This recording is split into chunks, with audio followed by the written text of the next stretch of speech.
Yes ma'am. Yes ma'am, आ रही है। विद इन 5 मिनट्स हमारी होस्ट स्टार्ट करती हैं। जी okay, thank you.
Assalamualaikum everyone, this is Riza Faisal.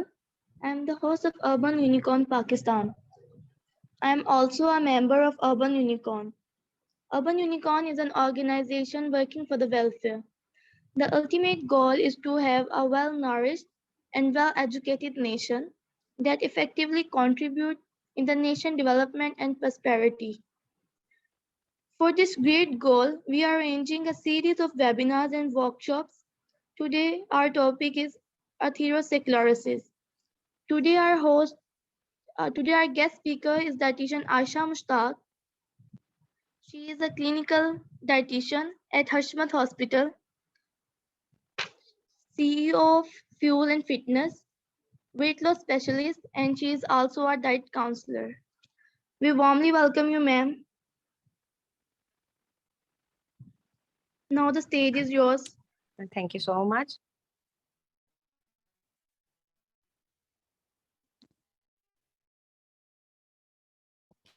Thank you so much.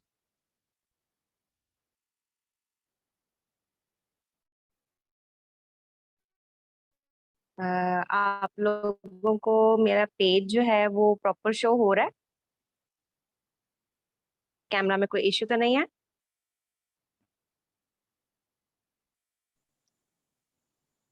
Blur है? नो मैम, क्लियर है मैम।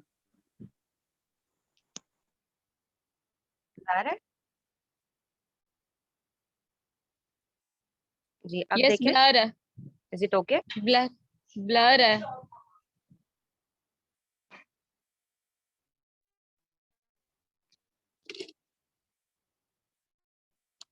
मैम कैमरा को एक जगह फिक्स करते फिर सही आएगा। अच्छा, तो मैम पेज शो नहीं हो रहा आपका बिल्कुल भी।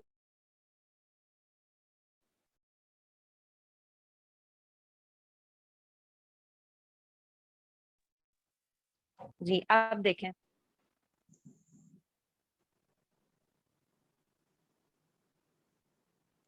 Is it better? Yes ma'am, normal है, थोड़ा सही है मैम। चलें अभी करते हैं इसको स्टार्ट, तो फिर इंशाल्लाह हो जाएगा। ये ठीक में भी नेटवर्क इशू हो तो ओके हो जाएगा, लेकिन अगर कोई भी इंटरप्शन आएगी दरम्यान में तो आप काइंडली मुझे बता दीजिएगा, ठीक है? ओके सो जैसे कि आपको पता है आज वर्ल्ड हेल्थ डे है, तो मैंने कोशिश की है कि हमारा जो टॉपिक हो वो हार्ट से रिलेटेड ही हो, ठीक है? तो सबसे पहले जो है हम इसकी रूट कॉज को देख लेते हैं कि हार्ट डिजीजेस बेसिकली होती किस वजह से हैं, उसका रूट क्या होता है, ठीक है? तो एथेरोस्क्लेरोसिस जो है वो एक बेसिक चीज है, एक बेसिक सिम्टम है, ठीक है, जो कि इसको कॉज कराती है, हमारा जो सीवीडी है। अच्छा, एथेरोस्क्लेरोसिस की डेफिनेशन देख लेते हैं हम। डेफिनेशन है इसकी कि it is a thick blood vessels, okay, due to plaque formation. इस आपकी आवाज टॉपिक में ड्रॉप हो रही जो है। है वो हम एथेरोस्क्लेरोसिस की आवाज ड्रॉप हो रही है। अच्छा, 1 मिनट।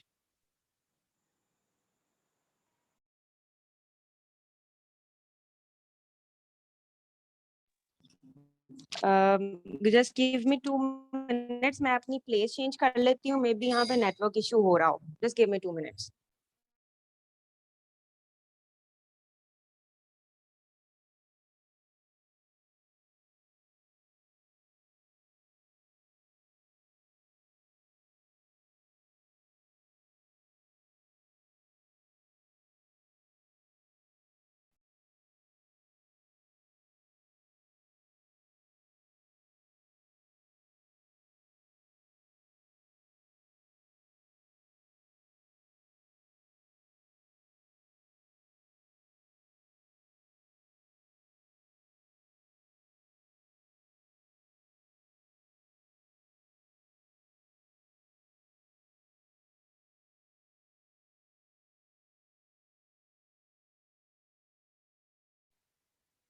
जी, अब आ रही है आवाज आपको प्रॉपर? यस क्लियर है। चल, ठीक हो गया। वीडियो भी क्लियर है?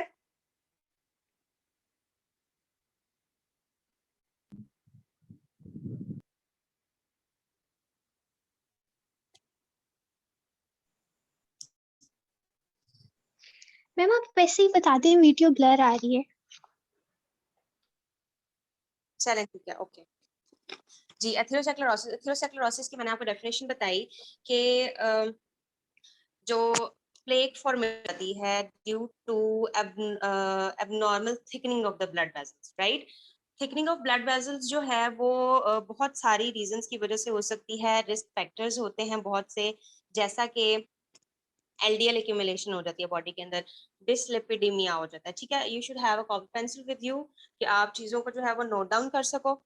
ठीक है, सबसे पहले जो है वो हम इसके रिस्क फैक्टर्स देख लेते हैं कि क्यों होता है atherosclerosis. there is dyslipidemia, there is elevated LDL, there is elevated cholesterol, right, and further जो है वो हमारा एज इसके अंदर बहुत रोल प्ले करता है। Excuse me ma'am. जिन लोगों की एज ज्यादा होती है। जी जी, मैम ये स्क्रीन बहुत ब्लर है आपकी। अच्छा चलें, ठीक है, हम जो है वो स्क्रीन को बंद करते हैं। मैं आपको ऐसे ही ब्रीफिंग दे देती हूँ। ठीक है, ऐसे जो है आप लोग मेरा नेटवर्क भी ठीक है, फिर आई डोंट नो कि आपको मेरी वीडियो क्यों ब्लर शो हो रही है। खैर, चले, मैं आपको जो है ना वो इसके नोट्स प्रोवाइड कर दूंगी। ठीक है, प्रॉपर नोट्स बना के मैं आपको प्रोवाइड कर दूंगी। अच्छा, अभी हम देख रहे हैं एथेरोस्क्लेरोसिस के रिस्क फैक्टर्स। एथेरोस्क्लेरोसिस के रिस्क फैक्टर्स में हमारे पास आता है, जैसे मैंने आपको बताया, डिस्लिपिडीमिया है, एलडीएल एलिवेट हो जाता है, कोलेस्ट्रॉल लेवल बढ़ जाता है, एज जो है, एज के साथ साथ जो है वो हमारी ब्लड वेजल्स की इलास्टिसिटी जो है वो कम हो जाती है, जिसकी वजह से ये एथेरोस्क्लेरोसिस का इशू देखना पड़ता है। ठीक है, उसके अलावा जो है डायबिटीज इसके अंदर बड़ा रोल प्ले करता है, हाइपरटेंशन, उसके अलावा जो है वो स्ट्रेस बहुत बड़ा रीजन होता है एथेरोस्क्लेरोसिस का। ठीक है, एंड मोर सैचुरेटेड फैट जो है वो हम जो है बहुत ज्यादा कंज्यूम करते हैं, वो भी इसका फैक्टर हो सकता है। स्मोकिंग भी हो सकती है, और इन्फ्लेमेशन, एबनॉर्मल इन्फ्लेमेशन, कि हमारी बॉडी के अंदर किसी भी किस्म का कोई इन्फेक्शन हो गया और वो प्रोलॉन्ग कर गया, उसकी वजह से इन्फ्लेमेशन जो है वो बहुत ज्यादा बढ़ जाती है, और जो है वो हमारी वेसल्स को इफेक्ट करता है।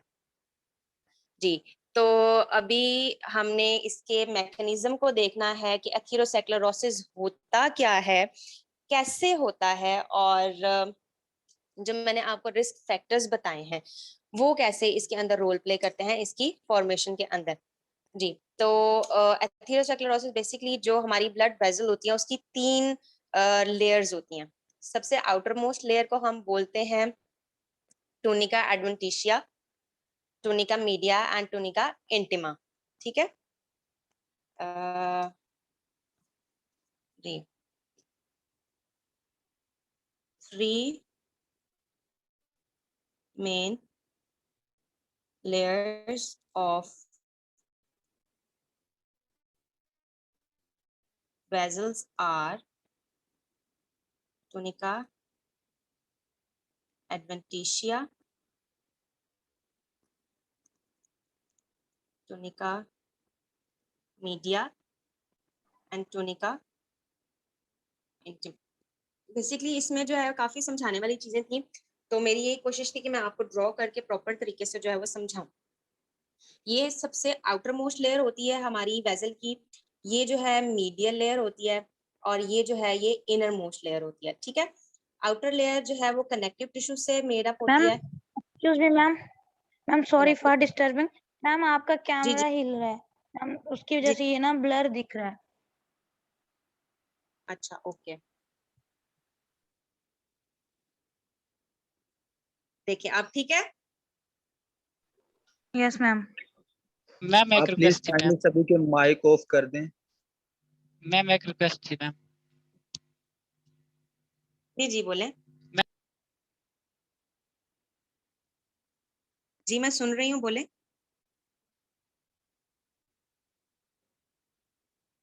अच्छा, हम इसको कंटिन्यू करते हैं। Tunica media that is made of smooth muscles, ठीक हो गया, smooth muscles, and the tunica media is made up of endothelial cells. ठीक है, तो जो हमारी टूनिका इंटिमा लेयर है, ये ब्लड के साथ जो है इसका इंटरेक्शन होता है। ठीक है, यानी कि मैं आपको ड्रॉ करके बता देती हूँ कि ये हमारी ब्लड वेसल है। ठीक है,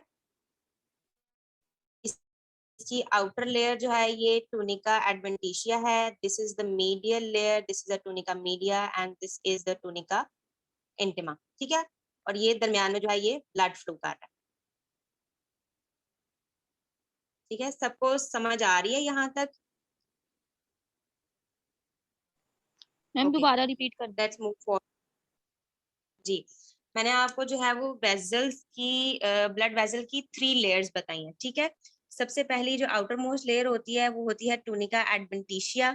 tunica media is the second layer जो कि मीडियम दरमियान में होती है। ठीक है, और tunica intima that is the inner most layer जो कि इंटरेक्ट करती है ब्लड के साथ। ठीक है,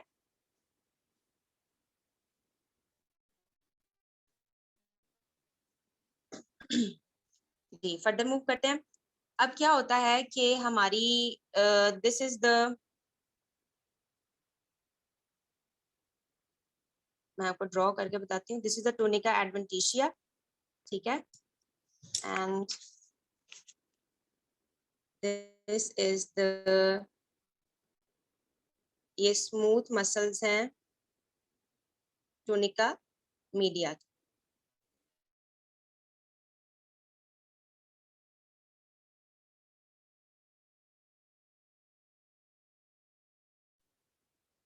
कि इसके अंदर जो है वो तो मूव कर रहा है ब्लड। ठीक है, तो अब क्या है कि ब्लड के अंदर जब एबनॉर्मल एलिवेशन हो जाती है, एलडीएल बहुत ज्यादा हो जाता है, या हम स्मोकिंग करते हैं तो उसकी वजह से उसके जो हार्मफुल सब्सटेंसेस हैं, ठीक है, जैसे कि कार्बन मोनोऑक्साइड उसके अंदर होता है, और काफी इस तरह के टॉक्सिन्स होते हैं, वो जब हमारे ब्लड के अंदर एंटर हो जाते हैं तो क्या करते हैं कि ये सारी चीजें हमारी जो एंडोथेलियल लेयर है टूनिका इंटिमा की, उसको अफेक्ट करते हैं। ठीक है, उसको इफेक्ट करते हैं और उसको ब्रेक डाउन कर देते हैं। जब वो ब्रेक डाउन हो जाती है दी एंडोथेलियल लेयर दी टूनिका इंटिमा, ठीक है, वो जब ब्रेक डाउन हो जाती है तो क्या होता है कि ये जो सारे टॉक्सिन्स हैं जो ब्लड के अंदर प्रेजेंट है, ये मूव कर जाते हैं हमारी एंडोथेलियल लेयर को तोड़ के यहाँ पे। ठीक है, एंडोथेलियल लेयर के नीचे चले जाते हैं। वहां पर जाके क्या होता है कि फिर हमारी जो इम्यून सिस्टम है उसको साइन जाता है कि कुछ बॉडी के अंदर एबनॉर्मल चल रहा है। तो वो क्या करती है कि वो मोनोसाइट्स को यहाँ पर भेजना शुरू कर देती है ताकि वो टॉक्सिन्स को एनगल्फ कर सके, ठीक है, through phagocytosis. This is the basic concept of atherosclerosis. मैं रिपीट कर देती हूँ कि हमारी ब्लड वेसल्स की 3 लेयर्स होती हैं, टूनिका एडवेंटिशिया, मीडिया एंड एंटेमा। एंटेमा जो है वो बेसिक रोल प्ले करती है एथेरोस्क्लेरोसिस के अंदर, जैसा कि हमारे ब्लड के अंदर बहुत से टॉक्सिन्स आ जाते हैं, जैसे एलडीएल है, कार्बन मोनोऑक्साइड है जो कि स्मोकिंग की वजह से आता है, ठीक है, या कोलेस्ट्रॉल की अमाउंट बहुत ज्यादा हो गई है तो क्या होता है कि, और ऊपर से हमारा ब्लड प्रेशर भी जो है वो रेस करता है, ठीक है, ब्लड प्रेशर भी जब रेस करता है तो क्या होता है कि हमारी ब्लड वेजल्स की जो इंटरनल लेयर है, एंडोथेलियल लेयर है, वो उसको डैमेज करना शुरू कर देता है। जब वो डैमेज हो जाती है तो ये जो एलडीएल है और ये जो सारे टॉक्सिन्स हैं ये एंटर हो जाते हैं हमारी जो ये लेयर है, सेकंड लेयर है, ठीक है, मीडियल लेयर के अंदर। और फिर obviously this is the abnormality. तो बॉडी के अंदर जहां पर भी एबनॉर्मेलिटी होती है तो इम्यून सिस्टम को जो है वो साइन चला जाता है, तो वो क्या करता है कि उसके खिलाफ जो है अपना डिफेंस सिस्टम स्टार्ट कर देता है। तो वो सबसे पहले क्या करता है कि वो मोनोसाइट्स को इस साइट पर भेजता है ताकि वो इन टॉक्सिन्स को एनगल्फ कर सके। जब वो मोनोसाइट्स इन टॉक्सिन्स को एनगल्फ कर जाते हैं तो वो हो जाते हैं डेड, ठीक है। वो monocytes, suppose this is the toxin, ठीक है, तो मोनोसाइट आया है, मोनोसाइट ने आगे क्या किया है, इसको एनगल्फ कर लिया। जब इसको एनगल्फ कर लिया है तो क्या होता है कि इसकी ये फिर उसके बाद जो है वो डेड सेल बन जाता है, ठीक है, that is harmful for all body also. फिर उसके बाद जो मोनोसाइट्स होते हैं वो रिलीज करते हैं साइटोकाइन्स, ठीक है। साइटोकाइन क्या है, इन्फ्लेमेटरी जो है वो मार्कर है, ठीक है। ये क्या करता है, ये मजीद इम्यून सिस्टम को साइन भेजता है कि मजीद मोनोसाइट्स को उस जगह पर भेजा जाए क्योंकि वहां पर कुछ एबनॉर्मेलिटी चल रही है। तो फिर क्या होता है कि हमारी जो लेयर है वो ऐसे हो जाती है। दिस वाज अ नॉर्मल, ये थी टूनिका एडवेंटिशिया, ठीक है। उसके बाद आ जाते हैं हमारे स्मूथ मसल्स। आई होप कि आप लोगों को अब नजर आ रहा हो प्रॉपर, ठीक है। तो जो ऊपर वाली लेयर होती है, राइट कलर जी, जो ऊपर वाली लेयर होती है वो हो जाती है ऐसे,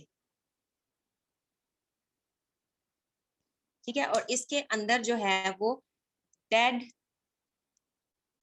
मोनोसाइट्स प्रेजेंट होते हैं, ठीक है। ये समझ लें कि ये डेब्रिस होता है, जो जिस तरह से हम लोगों के फेस पे एक्नी हो जाती है अक्सर, तो वहां पर पस पड़ जाती है, ठीक है, एक्नी के अंदर जो है वो उसके सेल्स के अंदर पस हो जाती है, तो दैट इज डेब्रिस, जो कि हमारी बॉडी के लिए जरूरी नहीं होता, हार्मफुल होता है, उसको बॉडी से एक्सक्रीट आउट हो जाना चाहिए, ठीक है।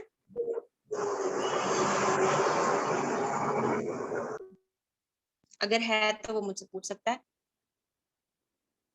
या फिर आप क्वेश्चंस को नोट डाउन कर लें, हम सेशन के एंड पे जो है वो क्वेश्चंस को कर लेंगे, ठीक है। अब ये आपको नजर आ रहा होगा कि पहले जो इसका वॉल्यूम था दैट वाज ये एक स्ट्रेट वॉल्यूम था हमारी ब्लड वेसल का, कि इसके अंदर से प्रॉपर ब्लड फ्लो जो है वो चल रहा था। लेकिन जब इसके अंदर प्लेक फॉर्मेशन हो गई है, एथीरोमा बन गया है, इस चीज को क्या कहते हैं, एथीरोमा, ठीक है। तो क्या है, हमारा ल्यूमेन है, जो खाली जगह है वो हो जाती है कम, ठीक है, जिसकी वजह से ब्लड को जो है वो यहाँ से प्रेशर से पास आउट होना पड़ता है। फिर यहाँ पर एक और चीज होती है कि ये जो स्मूथ मसल्स थे ये भी जो है वो इनके अंदर मूव करना शुरू कर देते हैं, ठीक है, ये भी मूव करते हैं, और यहाँ पर जो है वो कैल्शियम एक्यूमुलेशन भी हो जाती है। आप लोगों को शायद पता हो कि कैल्शियम जो है वो एक क्लॉटिंग फैक्टर है। जब हमें कहीं पर भी जख्म हो जाता है बॉडी के ऊपर तो कैल्शियम क्या करता है कि कैल्शियम भी उसके क्लॉटिंग के अंदर हेल्प करता है कि ब्लड क्लॉट हो जाए और वहां पर स्कार फॉर्मेशन, आपको पता होगा कि जब हमें कोई भी वूंड होता है, ठीक है, उसके ऊपर एक ब्लैक ब्लैक सी लेयर आ जाती है जिसको हम लोग स्कार बोलते हैं, ठीक है, या उसको हम फाइब्रस कैप बोलते हैं। तो यहाँ पर क्या होता है कि यहाँ पर फाइब्रस कैप बन जाती है, ठीक है, फाइब्रस कैप, ये सारा मैकेनिज्म है जो कि एथेरोस्क्लेरोसिस को कॉज कराता है। ठीक है, ये हो जाती है फाइब्रस कैप बन जाती है यहाँ पे, और फिर जब ऑब्वियसली इसकी जो स्पेस है वो कम हो गई है, तो जो ब्लड प्रेशर जिस प्रेशर से गुजरना था, ठीक है, जो ब्लड जिस प्रेशर से गुजरना था उसको ज्यादा फोर्स से यहाँ से गुजरना पड़ रहा है, तो क्या ब्लड प्रेशर रेज कर जाता है। ठीक है, और जब ब्लड प्रेशर रेज करता है तो ब्रेक कर देता है यहाँ से। ठीक है, जब फाइब्रस कैप यहाँ से ब्रेक होती है, ठीक है, ये जिसका भी सारा माइक आप लोगों ने है वो इसको म्यूट नोट करे डाउन करना है। अपना यहाँ पर ब्लड,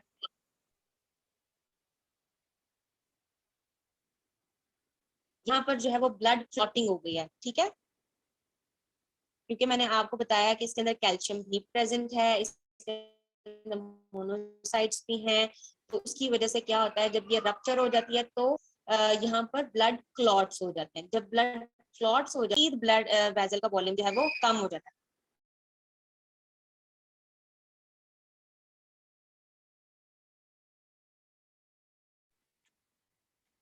जी, तो जब मजीद इसका वॉल्यूम कम हो जाता है तो ये बन जाती है फिर थ्रोम्बस फॉर्मेशन। ठीक है, ये थ्रोम्बस बन जाता है। और अगर तो ये थ्रोम्बस इतना ज्यादा स्टिक नहीं हुआ तो ये क्या करता है कि ब्लड फ्लो के साथ ये मूव करना शुरू करता है। ठीक है, थ्रोम्बस जो है वो मूव करता है थ्रू ब्लड फ्लो, और फिर इसको जहां पर जगह मिलती है ये वहां पर जाके, अगर कोई तंग सी वेसल आई है तो ये वहां पर जाके अटक जाता है। ठीक है, और जब अटक जाता है तो यहाँ से तो ब्लड आना था, पास होना था, लेकिन नहीं पास हो रहा, तो क्या होता है कि ये वाली जो हमारी वेजल है ये ऑलमोस्ट डेड हो जाती है, और ये जहां तक सर्कुलेशन लेकर जा रही थी वो ऑर्गन भी जो है वो हमारा डिस्टर्ब हो जाता है। ठीक है, अगर तो ये क्लॉट जो है वो हो रहा है हमारे कोरोनरी, ठीक है, जो कि रिलेट करती हैं हमारे हार्ट के साथ, कोरोनरी आर्टरीज में अगर ये थ्रोम्बस जाके फंस गया है, ठीक है, तो जिसको हम एम्बोलस बोल रहे हैं। यहाँ पर एक कॉन्सेप्ट मैं आपको बताना चाहती हूँ कि थ्रोम्बस वो तब तक रहता है जब तक वो एक जगह पर जुड़ा रहता है। ठीक है, जैसे ही वो मूव करना शुरू करता है वो एम्बोलस बन जाता है। ठीक हो गया, तो ये जो एम्बोलस है ये अगर कोरोनरी आर्टरीज में जाकर लग जाए वहां पर, ठीक है, और ब्लड फ्लो को वो रोक दे, तो क्या होता है कि इस्कीमिया की कंडीशन हो जाती है। ठीक है, इस्कीमिया बोलते हैं रिड्यूस्ड ब्लड फ्लो को।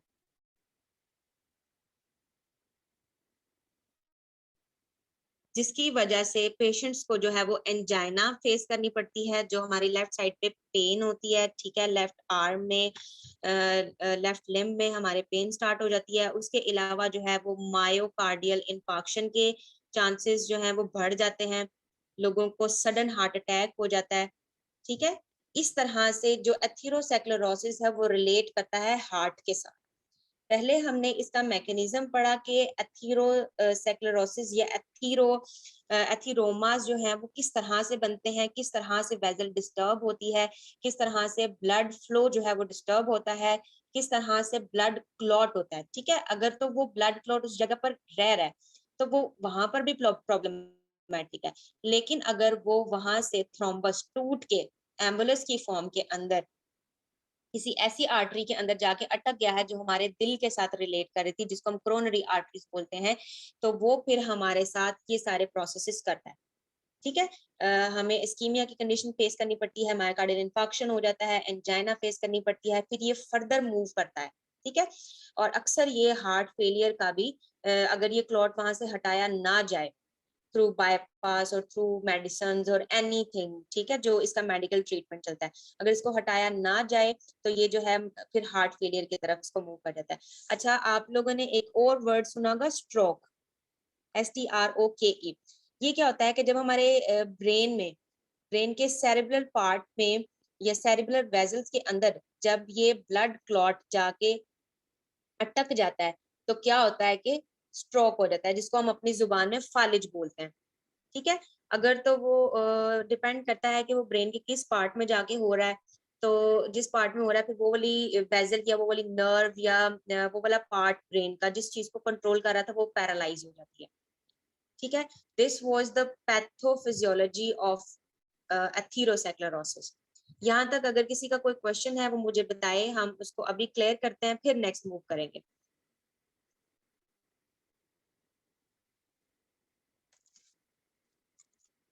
If anyone have question,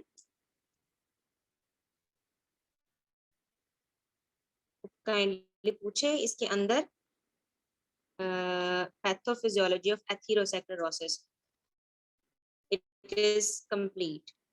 ठीक है, फर्दर हम जो है वो इसकी MNT पढ़ेंगे, मेडिकल न्यूट्रिशन थेरेपी। उससे पहले जो है मैं आपको इसके बायोकेमिकल टेस्ट बता दूं कि कौन से ऐसी चीजें हैं जो कि बता सकती हैं हमें कि हमारी बॉडी के अंदर एथेरोस्क्लेरोसिस का प्रोसेस चल रहा है। ठीक है, बायोकेमिकल फाइंडिंग्स आ जाती हैं, आप लोगों को सबको पता होगा कि बायोकेमिकल टेस्ट करवाते हैं हम, तो उसमें जो है वो हम लिपिड प्रोफाइल चेक करते हैं पेशेंट की। ठीक है, लिपिड प्रोफाइल टेस्ट करवाया जाता है जिससे पता चलता है कि पेशेंट के अंदर कोलेस्ट्रोल इधर नॉर्मल है या डिस्टर्ब्ड है। इसकी वैल्यू जो है वो 200 mg पर डेसीलीटर से लेस देन होनी चाहिए।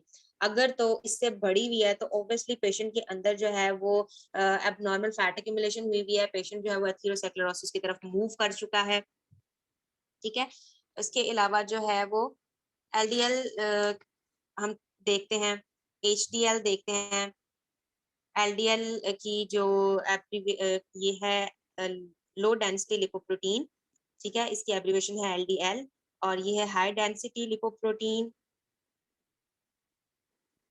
ठीक हो गया, ये सब कुछ हम इसके अंदर चेक करते हैं, और फिर ट्राइग्लिसराइड्स चेक किए जाते हैं। HDL जो है वो हमारे ग्रेटर देन 40 मिलीग्राम पर डेसीलीटर होने चाहिए। अगर तो इससे कम है तो ये हमारी बॉडी के लिए प्रॉब्लमैटिक है।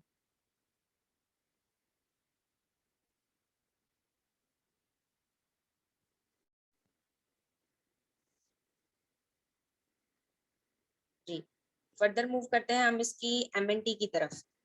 एथेरोस्क्लेरोसिस जो है वो एक ऐसी कंडीशन है जिसको हम रिवर्स कर सकते हैं।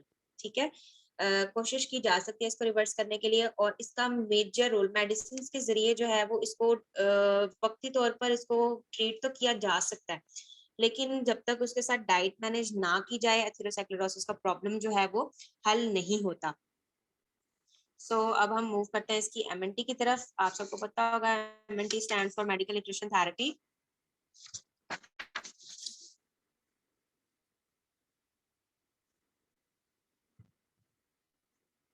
ठीक है, अब मेडिकल न्यूट्रिशन थेरेपी जो है वो मैं आपको ऐसे ही बता देती हूँ, उसमें लिखने की जरूरत नहीं है, मैकेनिज्म समझाना था, वो होप्स हो कि आपको समझ आ गया हो। जी, MNT के अंदर जो है वो हम लोग पेशेंट्स को मेडिटेरेनियन डाइट देते हैं। ठीक है, मेडिटेरेनियन डाइट उसमें क्या क्या फैक्टर्स होते हैं कि वो एम्फोसिस करती है वेजिटेबल्स और फ्रूट के ऊपर ज्यादा। ठीक है, उसमें मीट का पोर्शन बहुत कम होता है, उसके अंदर डेयरी का पोर्शन बहुत कम होता है, और फाइबर इनटेक जो है वो हम बढ़ा देते हैं। ठीक है, मेडिटेरेनियन डाइट हम पेशेंट को देते हैं जिसके अंदर हम फ्रूट्स एंड वेजिटेबल की अमाउंट को बढ़ा देते हैं। उसके अलावा जो है वो फाइबर इनटेक ज्यादा कर देते हैं। नॉर्मल पेशेंट की जो फाइबर रिक्वायरमेंट होती है वो होती है 25 to 30 ग्राम्स पर डे। ठीक है, मिलीग्राम्स पर डे। इसको हम बढ़ाकर जो है वो 37 मिलीग्राम पर डे तक दे देते हैं। फाइबर का एथेरोस्क्लेरोसिस के अंदर क्या रोल है? मैंने आपको बताया कि जो LDL है that is a bad cholesterol for our body, bad fat for our body. तो जो फाइबर होता है वो LDL को बॉडी का पार्ट नहीं बनने देता।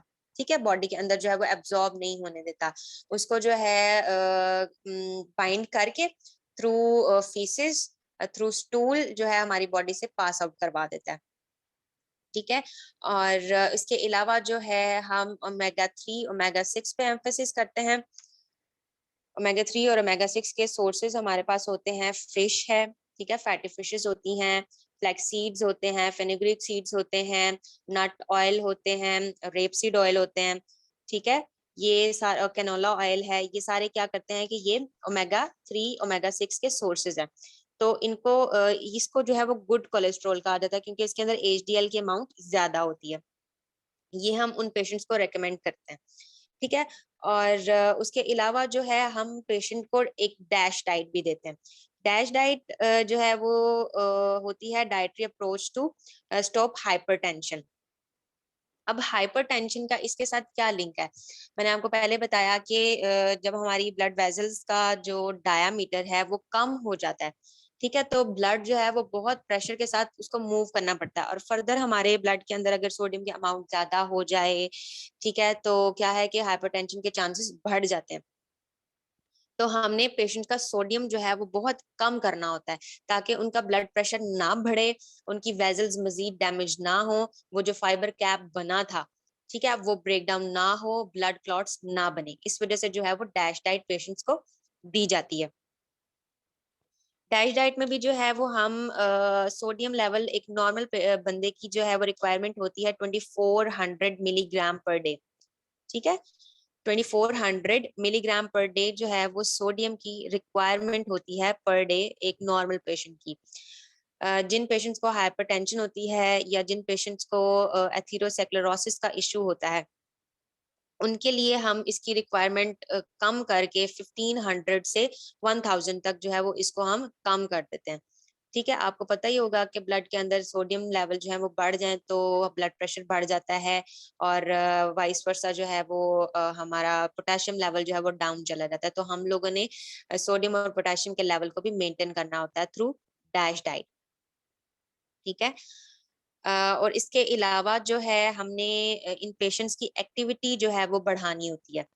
उनको एरोबिक एक्सरसाइजेज हम लोगों ने बतानी होती हैं, जैसे कि ब्रिस्क वॉक होती है, रनिंग होती है, साइकिलिंग होती है, स्विमिंग है, ठीक है, रोप जंपिंग है।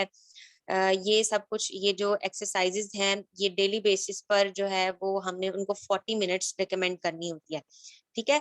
वीक में ऑलमोस्ट 4 डेज मिनिमम जो है वो उनको लाजमी करनी चाहिए ताकि उनका बीपी नॉर्मल रह सके, उनका हार्ट जो है वो हेल्दी रह सके, ठीक है। और जो भी फैट एक्यूमुलेट हुआ हुआ है हमारी बॉडी के अंदर या कोई भी प्रॉब्लम है तो वो ठीक हो जाए। जी, तो लेकिन जो एक्सरसाइज होती है ना वो हम लोगों ने देख के रिकमेंड करनी होती है, उनकी जो रिपोर्ट होती है पेशेंट की, क्योंकि कुछ पेशेंट्स जो होते हैं वो बहुत ज्यादा रिस्क पे होते हैं कि वो सीवीडी की तरफ मूव कर जाएं, कार्डियोवास्कुलर डिजीज की तरफ मूव कर जाएं, ठीक है। अभी हम जो है वो इसकी सिर्फ सिम्टम पढ़ रहे हैं, दैट इज एथेरोस्क्लेरोसिस, ठीक है। ये मूव कराती है हमें कार्डियोवास्कुलर डिजीज की तरफ। तो कुछ पेशेंट्स जो होते हैं वो बहुत ज्यादा रिस्क पे होते हैं कि उनको कार्डियोवास्कुलर डिजीज हो जाए, ठीक है। तो उन पेशेंट्स को हमने बहुत ध्यान से एक्टिविटीज रिकमेंड करनी होती है, क्योंकि अगर हम उनका हार्ट फंक्शन बढ़ाएं, क्योंकि एरोबिक्स करने से हार्ट फंक्शन जो है वो बढ़ जाता है, हार्ट बीट बढ़ जाती है, ब्लड प्रेशर थोड़ा सा रेज कर जाता है, ठीक है। तो आप लोगों ने जो है वो जब भी रिकमेंड करना है तो वो देख के करना है कि क्या ये पेशेंट 40 मिनट्स ऑफ एक्सरसाइज को टॉलरेट कर भी पाएगा कि नहीं कर पाएगा, ठीक है। फिर वो क्या वो रनिंग करके बाद में उसका सांस जो फूल जाता है क्या वो उसको ठीक कर पाएगा या नहीं कर पाएगा। ये ना हो कि हम उसको रनिंग दे दें और वो उसको टॉलरेट ना कर पाए, उसकी कोई वेजल जो है वो पंक्चर हो जाए, उसको उसका हेमरेज का इशू हो जाए, ठीक है। तो एक्टिविटी जो है वो बहुत ध्यान से हम लोगों ने पेशेंट को उनकी हेल्थ के अकॉर्डिंग रिकमेंड करनी होती है। फिर उसके बाद एक फैक्टर आता है स्ट्रेस, ठीक है। स्ट्रेस को भी हम लोगों ने मैनेज करना होता है कि वो पेशेंट, आपने अक्सर सुना होगा कि दिल के मरीज जो होते हैं उनको ज्यादा टेंशन नहीं देनी, उनको ज्यादा स्ट्रेस नहीं देना। उसकी वजह से भी जो है वो इनडायरेक्टली उनका ब्लड प्रेशर रेज करता है, और ब्लड प्रेशर रेज करेगा तो हार्ट को जो है वो ज्यादा वर्क करना पड़ेगा, वेजल्स को ज्यादा ब्लड फ्लो जो है उसको मेंटेन करने के लिए कंस्ट्रिक्शन, रिलैक्सेशन, और वेन्स जो आर्टरीज हैं वो तो ऑलरेडी हार्डन होती हैं, तो वो ज्यादा फंक्शन परफॉर्म करेंगी तो उनके अंदर रप्चर के चांसेस बहुत ज्यादा होते हैं, ठीक है। स्ट्रेस मैनेज करनी होती है। उसके अलावा जो है एक चीज मैं आपको बताऊं कि एथेरोस्क्लेरोसिस के चांसेस मेल्स में ज्यादा होते हैं एज कम्पेयर टू फीमेल। इसका रीजन क्या होता है? फीमेल का जो है वो एक हार्मोन है एस्ट्रोजन हार्मोन, जो कि मेल में भी प्रेजेंट होता है, बट फीमेल में उसकी अमाउंट जो है वो ज्यादा होती है। अब जो एस्ट्रोजन हार्मोन है वो नॉर्मल वेजो कंस्ट्रिक्शन नॉर्मल वेजोडाइलेशन के अंदर बहुत इंपॉर्टेंट रोल प्ले करता है, ठीक है। और मेल के अंदर एस्ट्रोजन लेवल्स कम होते हैं, और मेल्स के अंदर जो है वो स्मोकिंग के चांसेस भी बहुत ज्यादा होते हैं, कि बहुत सारे मेल्स जो हैं ऑलमोस्ट वो स्मोकिंग कर रहे होते हैं और उनके अंदर टॉक्सिन्स की अमाउंट बहुत ज्यादा होती है। तो इन्हीं फैक्टर्स की वजह से जो है वो मेल के अंदर एथेरोस्क्लेरोसिस या हार्ट डिजीज होने के चांसेस फीमेल की निस्बत ज्यादा होते हैं, ठीक है। उसके अलावा अगर पेशेंट को जो है वो पेशेंट ओबीज है, ठीक है, तो ओबीज होगा तो उसका वेट लॉस करवाएंगे तो डेफिनेटली उसका एथेरोस्क्लेरोसिस भी जो है वो भी रिकवर होना शुरू हो जाएगा, क्योंकि ओबेसिटी भी जो है वो ज्यादा फैट की वजह से होती है, ज्यादा फैट एक्यूमुलेशन हुई भी होती है हमारी बॉडी के अंदर, एबनॉर्मल फैट एक्यूमुलेशन हुई होती है, हार्मोन सारे डिस्टर्ब हुए हुए होते हैं, ठीक है। तो ओबेसिटी को भी अगर हम मैनेज करेंगे तो हमारा एथेरोस्क्लेरोसिस का जो रिस्क है वो बहुत ज्यादा कम हो जाएगा। और अगर किसी पेशेंट को जो है वो डायबिटीज है तो हमें उसकी डायबिटीज को भी मैनेज करके रखना पड़ेगा, ठीक है। अगर डायबिटीज उसकी मैनेज नहीं है तो उसके अंदर स्ट्रोक के चांसेस, उसके अंदर फाइब्रस कैप को टूटने के चांसेस, ठीक है, और ये बहुत ज्यादा होते हैं इस तरह